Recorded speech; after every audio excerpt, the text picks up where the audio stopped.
ओहो, तो आप आई हैं। खुश आमदीद। अरे अपना घर खाली देखकर तो मैं घबरा गई बिल्कुल।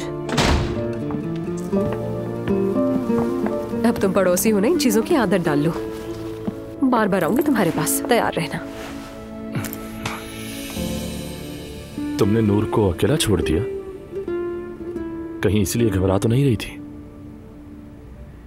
यार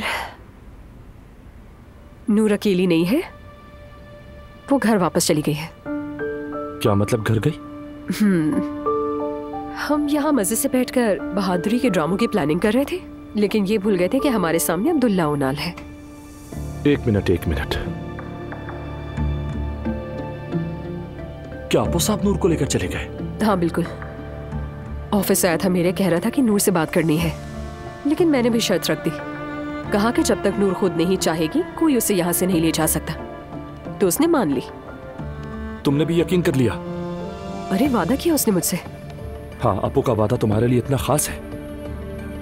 यानी उसके वादे में एतमाद था।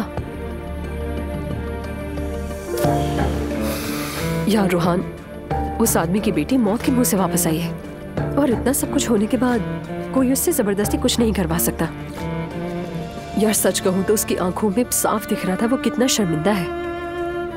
लेकिन उसने नूर को कैसे राजी किया? ये तो मुझे भी समझ नहीं आ रहा।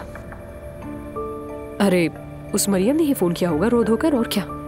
उस औरत को तो मैं बिल्कुल बर्दाश्त नहीं कर सकती। मैं फोन करके पूछूं? अरे नहीं, बिल्कुल नहीं। मैंने खुद फोन नहीं किया उसे। इतनी रात हो चुकी है यार, इस वक्त फोन करके एक नया तमाशा मत खड़ा कर देना रोहान। मेरी रिक्वेस्ट है तुमसे, प्लीज आराम से बैठ जाओ यहाँ पर।